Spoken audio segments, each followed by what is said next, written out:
gelap pun ke end semula? Kau nak capai?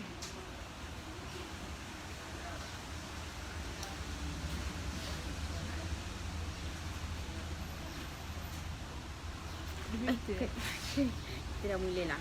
Okey, Assalamualaikum. Okey, hai, Assalamualaikum. Selamat tengah hari dan selamat sejahtera. Kembali semula kita dalam live untuk hari ini. So, hari ini cuaca nampaknya hujan ya dekat sini. Kami ada dekat Labis, Segamat. Dekat sini hujan. Hari ni Nisfu Syakban, betul. So, salam Nisfu Syakban. Okay, selamat datang. Assalamualaikum untuk yang baru masuk tu. Hai.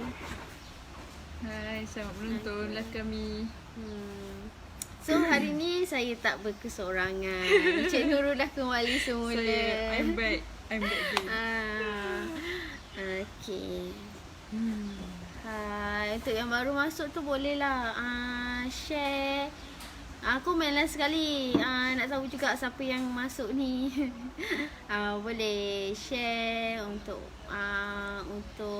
yang lain tahu sekali, sebab hari ini topik hari ni pun menarik.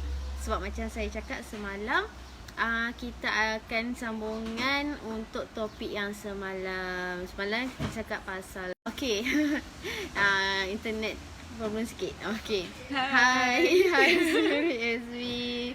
Okey, kita nak sambungan untuk topik semalam lah kan. Semalam saya ceritakan tentang kolesterol, iaitu kolesterol tu baik ke jahat. Hai Alin. Hai Nur Razlin Azmi. Okey, semalam saya cakap pasal topik kolesterol lah. Kolesterol tu baik ke, jahat ke, ada fungsi ke tak untuk dalaman kita. Kenapa orang selalu cakap bila kolesterol tinggi kena makan ubat kolesterol untuk kurangkan kolesterol tu. Sebenarnya apa punca kolesterol tu? So macam kita nak refresh sikit ke? Itu boleh Cik Nurul. Mungkin live semalam ada yang tak masuk kan. Jadi hari ni kami akan share lah apa yang Cik Aisyah live kan semalam. Okey. Boleh Cik Nurul sambung? Pasal apa yang semalam? Kolesterol. Saya semalam tak ke mana semalam ya. Okey, pasal kolesterol. Okey, sebenarnya apa punca kolesterol tu jadi? Okey, fungsi senang cerita kita ringkaskan, kolesterol fungsi dia untuk menampar radang yang muncul dekat salur darah kita. So, radang berlaku dekat salur darah kita tu kenapa? Sebab daripada cara pemakanan kita lah. So macam terlebih pengambilan gula, terlebih makan fast food. So salur darah kita berlaku keradangan, so terluka. So daripada situ hati kita dia produce kolesterol sebab dia detect ada keradangan. Dia nak suruh kolesterol tu pergi dekat luka tu untuk tampal. So bila dah tampal, eloklah semula radang tu. Tapi apa yang menyebabkan tak elok kolesterol tu? Kenapa kolesterol bertambah? Sebab dia detect lah banyak sangat radang berlaku. So terlalu banyak radang berlaku, so dia bertambah semula kolesterol tu, bacaan kolesterol tu. Sebab apa? Dia nak bekerja, dia nak tampal luka-luka tu. Sebenarnya dia nak selamatkan kita punya dalaman. Masa saya cakap semalam, dia penyelamat kita. So Cik Nurul boleh sambung? Okey, jadi kiranya punca kolesterol tu macam sebelum ni kita dengar kan apa daripada lemak lah apalah kan. Tapi sebenarnya bukan. Punca kolesterol tu macam yang sebenarnya dikeluarkan oleh hati kita sebanyak 75% kolesterol tu dikeluarkan dari hati kita sendiri, bukan berpunca daripada pemakanan kita lah. Jadi macam kami di sini kiranya menekankan pada keto diet di mana pengambilan lemak tu sebanyak 70%. Jadi pada anda yang sedang menonton live ni mungkin macam takut Sebenarnya lemak tu bukanlah orang kata punca kolesterol tu meningkat, bukan. Punca kolesterol tu adalah daripada radang tu datang daripada mana? Daripada pemakanan kita lah. Contohnya yang macam live sebelum ni kami ada share pasal omega 6 tu. Omega 6 tu salah satu punca yang menyebabkan radang, sebab fungsi dia orang kata radang. Kalau macam mana kita nak elakkan radang ni berlaku? Iaitu dengan mengambil omega 3. Contoh omega 3 adalah minyak kelapa. Lagi apa Cik Aisyah? Minyak kelapa sawit, Minyak kelapa sawit, betul. pure butter, dengan olive oil, minyak zaitun. Tapi yang paling baik minyak kelapa lah, sebab minyak kelapa dia tahan panas. Ya, betul. So, lagi sihat lah minyak. Okey. Okey, macam yang saya cakap semalam, punca kolesterol tu salah satu sebabnya pengambilan gula lah. Macam saya cakap, gula tu sebenarnya toksik untuk kita, untuk dalaman kita. So, maksudnya kat sini kita kena kurangkanlah pengambilan gula. Jadinya orang yang dah biasa makan benda manis, dah biasa dengan gula, selalu orang cakap dia dah jadi ketagihan gula tau. Ayat mudahnya sebenarnya gula tu umpama dadah. Apa perasan tak bila kita tak ambil benda manis, kita jadi ketagih tau. Ketagih nak juga rasa benda manis, nak juga makan benda manis, nak cari juga benda manis untuk dimakan. Sebab apa? Kita dah ketagih. Kita dah jadi sebab gula tu dia macam dadah tau untuk kita.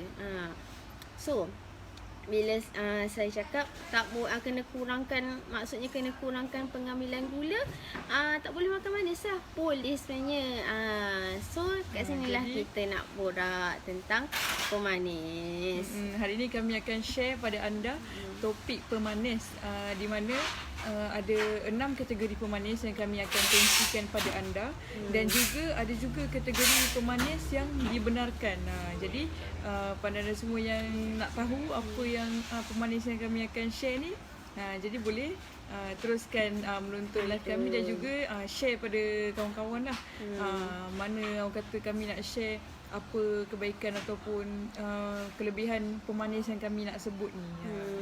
Okey, sebelum tu saya lupa sebenarnya nak cakap tentang gula, kandungan gula. Okey, gula ni sebenarnya orang tak tahu sebenarnya gula ni dia ada dua kandungan, iaitu glukos dengan fruktos. So dia 50% fruktos, 50% glukos. Apa yang kita perlukan sebenarnya glukos. Glukos tu sebenarnya sumber tenaga untuk sel kita lah, untuk sel kita bergerak, untuk sel kita bekerja. So glukos ni sebenarnya baik. Macam nasi tu sebenarnya kandungan dia glukos. Tapi yang buatnya gula tak baik ni sebab fruktos tu. Fruktos tu sebenarnya bila kita makan, dia tak serap tau. Dalaman kita, sel kita tak serap fruktos tu, tapi yang serap fruktos. Okey, hati saja yang serap fruktos tu. Tapi bila hati dia serap, dia terima fruktos, tapi dia tak proses pun fruktos tu. Dia terima tapi untuk simpan. So dia simpan tu untuk buat apa? Dekat sinilah sebenarnya yang tak baiknya. Hati dia terima fruktos tu, dia simpan. Bila makin banyak dia simpan, dia akan hasilkan, hati akan hasilkan, dia akan jadikan fruktos tu lemak. So daripada sinilah yang dah terjadinya istilah fatty liver, hati berlemak. Okey, faham. So ada sebab kenapa kita kena kurangkan pengambilan gula tu, sebab fruktos. So dalam kategori pemanis ni sebenarnya ada je pemanis yang ada fruktos. Tapi kita berpadalah untuk jaga pemakanan tu, untuk kurangkan, untuk stabilkan pengambilan dia. So okey. Okey, boleh lah. Jadi kami akan masuklah topik pemanis untuk live hari ini. Di mana kami akan kongsikan 6 kategori pemanis. Tapi di hujung nanti kami juga akan bercerita juga pemanis yang dibenarkan untuk kita ambil. Kategori pemanis yang pertama adalah gula. Gula, apakah gula? Kalau macam contoh kan dekat label nutrition fact dekat makanan ke minuman ke kan. Okey, contohlah dia kata kat depan tu zero, tak ada gula kan. Tapi cuba anda tengok pada orang kata dekat kandungan tu, ingredient produk tu. Mesti dia ada salah satu ni. Contoh antara yang termasuk dalam kategori gula adalah fructose, sucrose, glukos, laktos, galactose, maltose. Dia hujung dia tu ada os, ada OSE. betul. Hujung-hujung dia OSE, maafkan saya. Itulah orang kata adik-beradik, orang kata apa? Kategori gula jugalah. Dia termasuk dalam gula. Jadi anda semua jangan tertipu lah kalau macam walaupun dia tulis itu no sugar apa semua kan, tapi sebenarnya ada gula dalam satu-satu produk tu. Okey, contoh saya nak cerita kat sini lah, antaranya sucrose. Sucrose ni dia merupakan daripada gula putih tapi daripada buah-buahan. Tapi kiranya sucrose ni kata sumbernya pada buah-buah lah. Tapi kalau macam contoh kita nak jaga pemakanan kan, tidak semua buah yang kita boleh macam, yelah mungkin sebab kita fikir okey ni kan buah-buahan kan, mestilah elok, mestilah bagus kan. Tapi kita kena juga kawal lah untuk pengambilan tu. Bukannya kita boleh makan sehari tu makan semangkuk terus ke apa kan. Dia ada apa orang kata macam portion dia lah yang kita perlu jaga, yang kita perlu ambil lah. Sebab dalam buah-buah ni juga ada gula dia tersendiri lah. Contoh kedua, antara yang saya sebut banyak-banyak tadi adalah glukos. Glukos ni sama juga daripada buah-buah ataupun sayur-sayuran. Dia rasa dia 75% dari manis gula. Itu antara kategori yang pertama lah, iaitu gula. Kategori pemanis yang pertama. So yang pertama tu dia ekstrak daripada tumbuhan. So dia ekstrak daripada tumbuhan tu untuk dijadikan pemanis. Ya, betul. So yang kedua, pemanis yang kedua pula gula alkohol. Apa tu gula alkohol? Bukan alkohol yang tak elok tu, okey. Okey, gula alkohol ni ialah kanji yang diproses dengan hidrogen tapi tak mampu diserap oleh usus. Maksudnya dia ambil daripada kanji macam selalu tadi apa starch tu, dia ambil daripada kanji, dia diproses dengan hidrogen, dijadikan pemanis. Tapi bila kita makan, dia tak akan serap, usus tak akan serap pemanis tu. So macam tu antara yang baik jugalah. Okey, antara contoh gula alkohol ni kita boleh tengok dekat dalam kandungan. Antaranya pertama xylitol, yang kedua erythritol, yang ketiga isomak, dengan mannitol, dengan maltitol. So gula ni sebenarnya sihat jugalah, sebab dia bila kita makan, usus kita tak akan serap gula tu. So dia akan, kiranya kita makan, dia akan buang macam tu je. Dia tak akan serap dekat usus. Takat lalu dekat tekak kita je untuk rasa manis. So dia tak akan serap usus, dia akan buang semula. Okey. Okey, itu pemanis yang kedua. Okey, pemanis, kita masuk pada pemanis yang ketiga, iaitu dipanggil dia pemanis semula jadi tapi dia ada kalori. Jadi kata memang walaupun kita panggil dia semula jadi, tapi kita kena jaga-jaga jugalah untuk pengambilan pemanis yang jenis ini. Okey, apa contoh makanan yang termasuk dalam pemanis semula jadi berkalori ni? Okey, contohnya adalah maple syrup, gula kabung yang besar tu kan. Okey, macam contoh maple syrup tu apa? Madu. Madu pun termasuk juga pemanis yang semula ada kalori. jadi. Semula jadi tapi ada kalori. Okey. Contoh maple syrup tu, dia sebenarnya datang daripada pokok maple lah. Pokok maple. Jadi dia punya rasa tu ada mempunyai 50% manis gula, maple syrup. Selain tu untuk gula pula, yang gula kabung tu kan, dia sesuai lah untuk orang yang sihat, yang bukan obes dan juga yang tiada kecil manis. Kiranya tu adalah termasuk kategori pemanis semula jadi yang ada kalori. Jadi kalau anda macam contoh kan, ada mengamalkan madu, contoh madu lah kan, orang kata sekarang orang kata antara makanan sunnah yang selalu orang ambil. Jadi memanglah dia pemanis semula jadi, tapi kena ingat dia ada kalori. Kita tak boleh nak macam apa kata, mentang-mentang kita dah cut sugar, tapi kita ambil madu tu berlebihan. Jadi sebab orang kata, anggap tu semula jadi tak apa, boleh ambil. Mungkin kita macam fikir, okey madu mana ada gula tambahan kan, mana ada gula putih apa semua tu. Tidak, dia masih juga ada memanglah kategori pemanis semula jadi, tapi ada kalori. Jadi kata kena berjaga-jagalah untuk pengambilan ni, untuk yang makanan yang pengambilan ni lah. Macam saya cakap tadi, kalau gula putih kandungan fruktos dia 50%, kalau madu ni pula kandungan fruktos dia hampir 40%. So jadinya gula semula jadi ni elok sebenarnya untuk kita makan, sebab dia semula jadi betul. Tak ada gula tambahan, tapi kena berpada jugalah. Maksudnya gula semula jadi ni, pemanis semula jadi ni tak sesuai untuk yang ada untuk pesakit lah. Dia sesuai untuk yang sihat, sebab dia ada kandungan fruktos juga. Macam saya cakap tadi, kandungan fruktos tu tak sihat, tak elok lah untuk kerap ambil, sebab dia akan hasilkan dia akan menyebabkan hati berlemak. Ya, betul. Okey. Okey, kita masuk pula pada kategori pemanis yang keempat. Okey.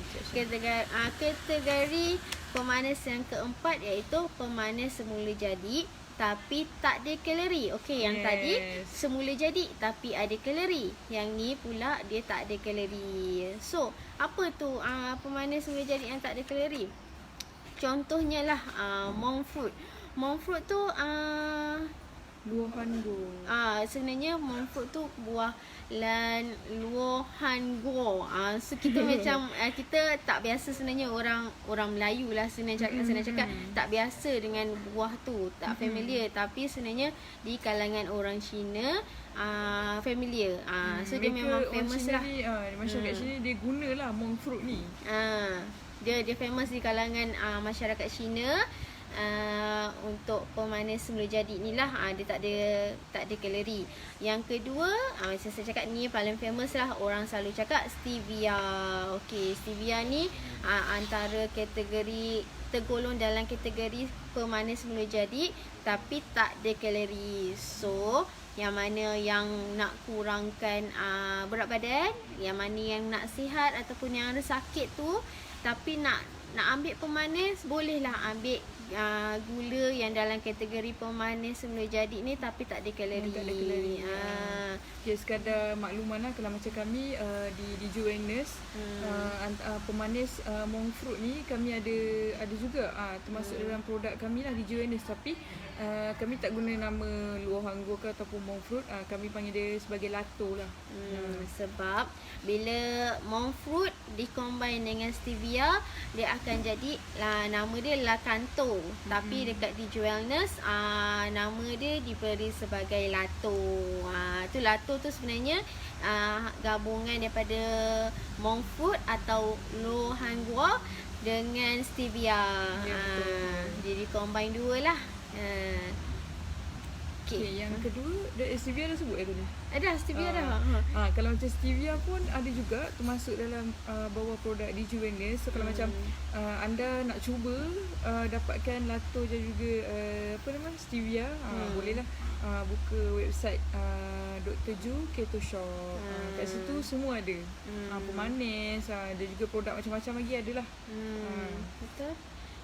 So mana yang nak cuba cari inisiatif untuk gantikan pengambilan gula tu, bolehlah pergi dekat website Dr. Ju untuk cubalah ambil gula pemanis. Sebab kita memang sekarang ni kalau boleh kita kurangkanlah pengambilan gula putih tu. Sebab okey, kita tahu gula putih tu memang daripada tebu, betul. Daripada Okey. tebu. Bayangkan daripada tebu tu hasil akhir dia jadi gula putih. Bayangkan Kristal. berapa banyak gula putih, lepas tu kristal, lepas tu jenis. Bayangkan berapa panjang, berapa banyak proses yang dilalui untuk hasilkan gula yang last tu.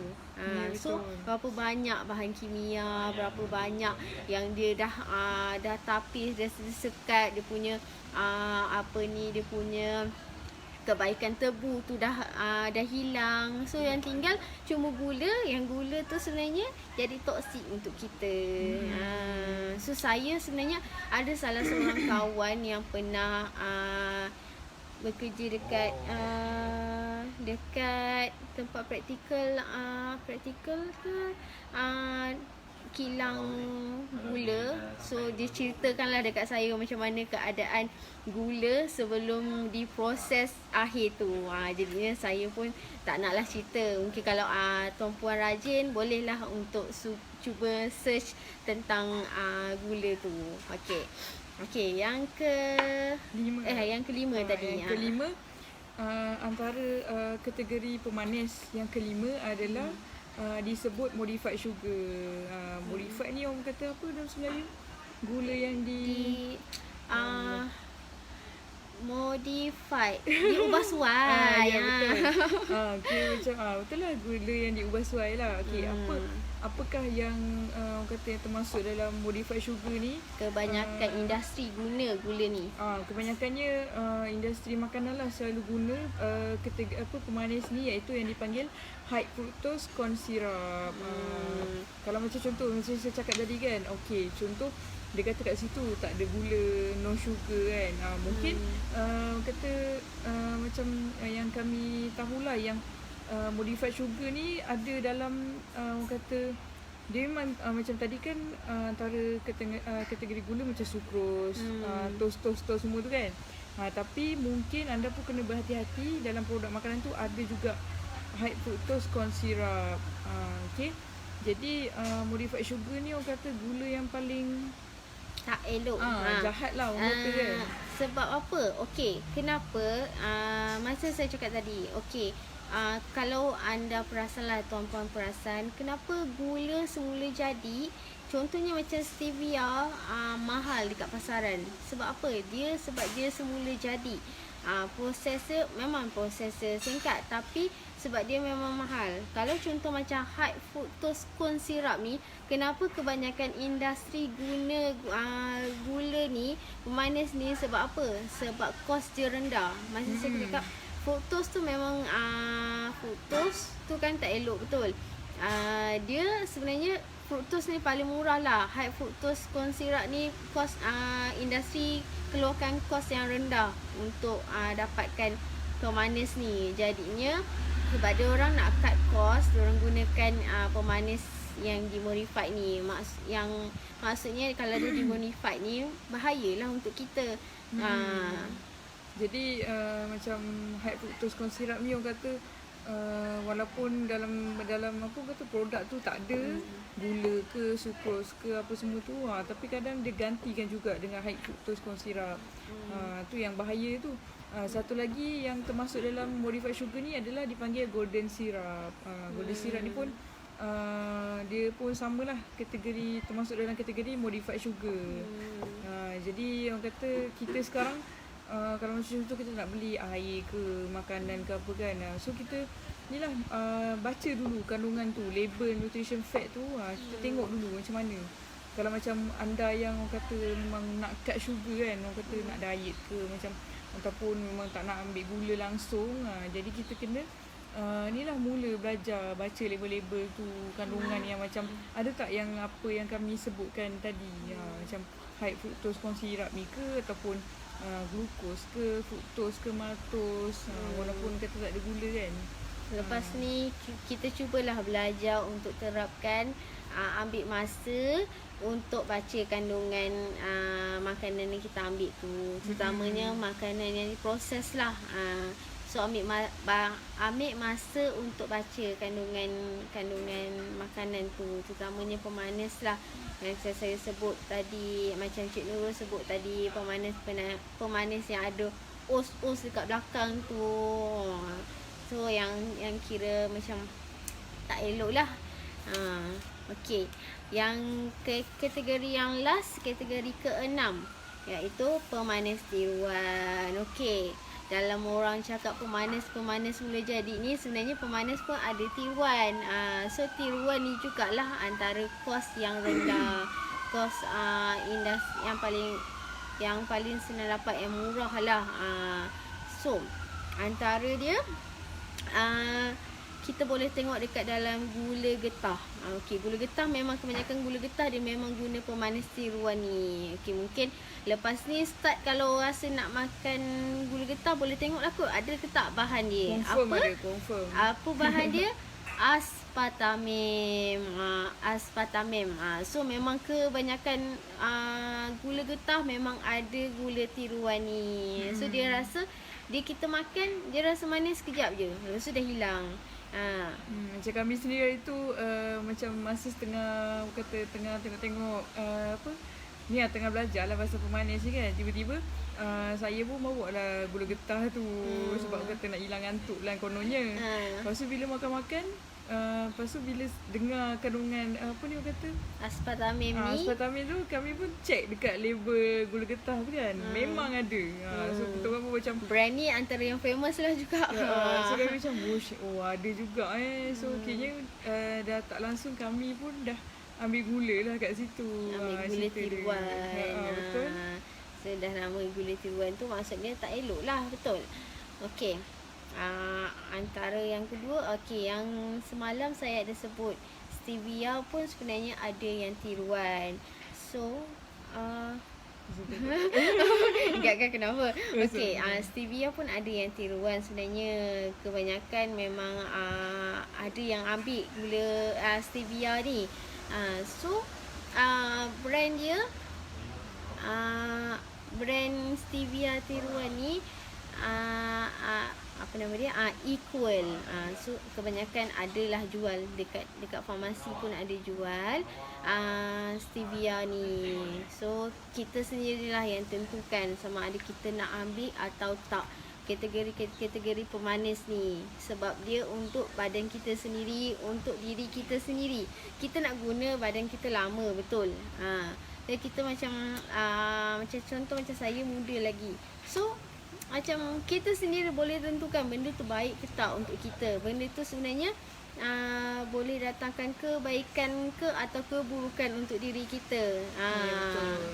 Macam sebelum ni kita tahu selalulah orang akan guna ayat ni yang health is wealth. Maksudnya badan ni, kesihatan ni mahal. Bukan senang nak dapat kesihatan ni semula. Bila kita dah sakit, ingat senang nak baik semula. Macam contohlah, paling mudah demam lah. Kalau kita dah demam, macam ambil masa betul badan kita nak sihat semula. So sama jugalah macam penyakit yang kebanyakannya lagilah ambil masa untuk baik semula. Jadi kita macam kami di sini menyerulah pada anda semua, termasuk juga kami kan, di mana kita kena jagalah pengambilan gula tu. Kita kena stop ambil gula. Mungkin macam ada macam apa ni, fikir susah lah nak ambil gula kan. Sebab macam tadi kami ada sebut yang gula tu macam dadah kan. Bila kita tak ambil sehari tu macam terus rasa macam ketagih, badan gigil kan bila kita tak ambil gula. Tapi tak apa, macam itu sebenarnya permulaan untuk badan kita adapt semula. Tapi kita macam kita boleh je stop tu slow lah. Kata bukannya secara drastik. Tapi macam contoh ada juga yang orang kata tak boleh nak kawal tak boleh nak berhenti langsung ambil gula tu. Jadi kami kat sini nak share lah apakah pemanis yang dibenarkan bila kita ambil. Dia takkan tukar jadi tenaga. Dia takkan tukar jadi tenaga, satu. Dan juga dia takkan meningkatkan bacaan gula dalam darah kita. Tadi pemanis tiruan tu tadi saya ada tinggal satu lagi jenis, iaitu sucralose. Ni pun sama juga. Kalau anda tengok kandungan makanan, ada perkataan sucralose tu, okey, kena berhati-hati. Sebab apa? Sukralose ni sebenarnya 600 kali ganda lagi manis daripada gula. Okey, kita makan rasa macam manis biasa, tapi dalam ni kita tak tahu macam mana dia bagi efek dekat badan kita. Okey. Kita boleh sambung semula macam dulu. Okey, apa yang macam kan kami ada sebutkan tadi ada 6 kategori pemanis, tapi kami di sini akan bagi tahulah anda apakah pemanis yang kata dibenarkan yang boleh menggantikan gula kita. Yang mudah dicari lah sebenarnya dekat Malaysia ni. Di mana memang orang kata kalau macam sebelum ni, contoh kalau kita ambil gula yang betul-betul gula tu, bila kita masuk dalam badan kita, gula tu yang sendiri akan ditukarkan kepada tenaga kita. Bila gula tu berlebihan, dia akan jadi lemak pula. Okey.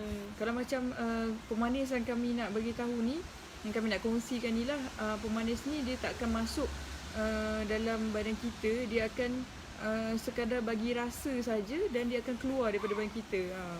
Melalui proses pembuangan air kencing. Dia takkan pemanis yang kami nak kongsi ni dia takkan bertukar jadi tenaga.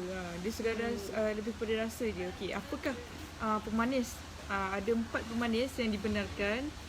Yang pertama adalah erythritol. Erythritol ni dia pemanis yang dibenarkan, antara pemanis yang dibenarkan dan juga tidak akan orang kata meningkatkanlah gula dalam darah kita. Jadi pada anda yang macam tadi kata nak kurus, tak nak ambil gula, sesuai juga untuk kencing manis, pesakit kencing manis, boleh juga menggunakan erythritol sebagai pengganti gula. Okey, yang kedua. Okey, yang kedua iaitu apa tadi? Xylitol. Xylitol. Okey, xylitol tadi ada dekat dalam kategori gula. Gula alkohol, betul. Tapi gula alkohol ni yang antara yang elok lah juga, sebab dia daripada kanji diproses dengan hidrogen untuk dapatkan hasil gula, untuk dapatkan hasil pemanis. Tapi pemanis ni dia tak akan diserap oleh usus lah.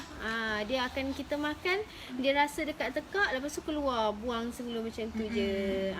So perut kita akan buang semula lah. Dia takat untuk yelah, sebab kita kan dah kurangkan pengambilan gula, betul. So macam tekak ni teringin nak rasa benda manis, teringin nak makan benda manis. So kita gantikanlah dengan pemanis agak gula alkohol ni. Untuk apa? Untuk kita hilangkan rasa apa orang panggil untuk ni craving. So kita rasa craving kan, nak rasa benda manis. So kita gantikan gula alkohol ni. So takat kita rasa dekat tekak, lepas tu buang macam tu dia. Dia tak akan diserap oleh usus. So baiklah untuk badan kita. Jadi cerita dia antara 6 kategori pemanis tu bukan semua yang jahat lah. Ada juga yang baik, yang termasuk dalam kategori pemanis yang dibenarkan. Okey, yang pertama tadi erythritol, yang kedua xylitol, yang ketiga adalah monk fruit. Monk fruit ni ada masuk dalam kategori yang kami jelaskan tadi, iaitu pemanis semula jadi yang tanpa kalori. Jadi macam saya cakap tadi lah, kalau monk fruit atau nama dia luahan buah tu, kalau macam dia daripada buah lah, monk fruit kan. Jadi kandungan dia antara 60% hingga 70% gula sahaja. Okey. Jadi kalau macam bawah rejuvenous, antara produk yang sama dengan monk fruit ni adalah lato. Jadi anda boleh check lah pada website kami rejuvenous. Memang ada erythritol, ada xylitol, ada lato, ada macam-macam lah. Jadi pemanis yang menggantikan gula yang keempat adalah stevia. Stevia. Betul. Saya cakap lah tadi, yang stevia ni paling famous lah. Orang akan cari untuk gantikan gula, untuk gantikan rasa manis dekat dalam minuman, dalam makanan, masakan. So agak-agak macam nak minum teh O, tapi teh O kosong kan rasa macam kelat Alah kan. kelat nak telan betul lah. So macam letaklah stevia untuk bagi rasa manis tu. Mungkin macam antara kita, antara 4 pemanis yang kami sebutkan tu mesti stevia yang paling biasa kan, paling common kita selalu dengar kan. Jadi kalau macam di Jual ni sendiri pun ada juga jual stevia, sama ada dalam bentuk titik Atau serbuk. ataupun serbuk. Kalau macam stevia ni macam kami sendiri pun pernah rasa memang manis, tapi macam saya cakap lah, stevia ni pemanis yang tidak akan meningkatkan gula dalam darah kita, dan juga pemanis ni tak akan bertukar jadi tenaga. Jadi bila macam kita ambil pemanis ni, bila gula tu tak tukar jadi tenaga, apa yang tukar tenaga kita ni? Iaitu lemak dalam badan kita ni akan digantikan menjadi tenaga. Begitu. Jadi sebelum kami habis live kami ni, kami nak share lah apa mesti anda tertanya kan, macam kopi Busta ni, Busta Keto Coffee ni kan, macam ada ke gula kan? Ada gula ke tak ada gula? Macam mana kami Kebanyakan kopi kan ada gula. Contoh paling mudah lah orang akan cari 3 in 1. Senang, tuang dekat dalam cawan, letak air panas, kocak, nak rasa sejuk sikit letak ais, minum. Tapi kita tak tahu kandungan 3 in 1 tu macam mana. Dah lah 3 in 1. Okay, jadi pada anda yang tanya saya, Keto Coffee ni kata kopi bagus ke tak bagus? Jadi saya bacalah, kata dalam kopi ni memang kami tak ada gula langsung, cuma dia ada kategori pemanis yang dibenarkan tadi, iaitu adalah erythritol dan juga luahan gua ataupun disebut monk fruit. Okey. Jadi kata pada anda yang rasa macam nak cut sugar tapi nak minum kopi kan, jadi inilah kopinya, Busta Keto Coffee, yang tak ada gula. Saya ulang, tak ada gula. Dia rasa kopi ni macam rasa latte. Okey, kita sebenarnya dah nak dah nak berhenti dah nak ni. habis ke penamat lah live kita ni sebenarnya. So pada yang siapa-siapa yang nak cuba Keto Coffee ni, bolehlah klik link dekat bawah tu untuk ke WhatsApp untuk tanya dengan tim Busta. Nak tanya detail ke, nak tanya sesuai ke tak, boleh minum ke tak dengan Keto Coffee ni, macam bagi tahu, tanya saja. Macam saya nak kurung macam mana, saya nak ambil Busta Keto Coffee ni macam mana kan. Just WhatsApp kami akan balaslah pertanyaan anda tu satu-satu. Jadi sebelum kami tamat, kami nak maklumkan sekali lagi yang untuk Busta Keto Coffee ni kami ada buat sale. Sale ni habis hingga 31 Mac je, lagi 2 hari saja. Jadi kalau macam anda yang kata nak rasa nak cuba Busta Keto Coffee ni, inilah masa yang terbaik untuk anda dapatkan, kerana sale ni bukan selalu ada lah. Jadi kalau kata nak cuba-cuba tu, boleh dapatkan sekarang. Boleh WhatsApp kami untuk kami bantu anda lah macam mana pengambilan dia, produk ni sesuai untuk siapa apa semua kan. Jadi boleh direct pada WhatsApp. So macam saya sendiri minum Busta Keto Coffee ni memang rasalah kesan dia dekat badan saya. So apa-apa bolehlah tanya dekat tim kami, boleh WhatsApp lah. Okey, sebab kita ni dah nak habis masa. So terima kasih untuk yang menonton, untuk yang setia menonton sampai habis. Terima kasih banyak-banyak. Sekiranya ada salah silap kami dalam menyampaikan maklumat, kami mohon maaf. Sebab yang buruk tu daripada kami, yang baik tu daripada Allah Subhanahu Wa Taala. Okey, apa-apa boleh dalam WhatsApp dekat tim kami. Okey, sekian, terima kasih. Assalamualaikum. Okey, saya Cik Nurul dan saya Cik Aisyah. Okey. Sekian, terima kasih. Terima kasih. Assalamualaikum. Jumpa selamat lagi. hari. Selamat menjamu selera sekali lagi. Tu.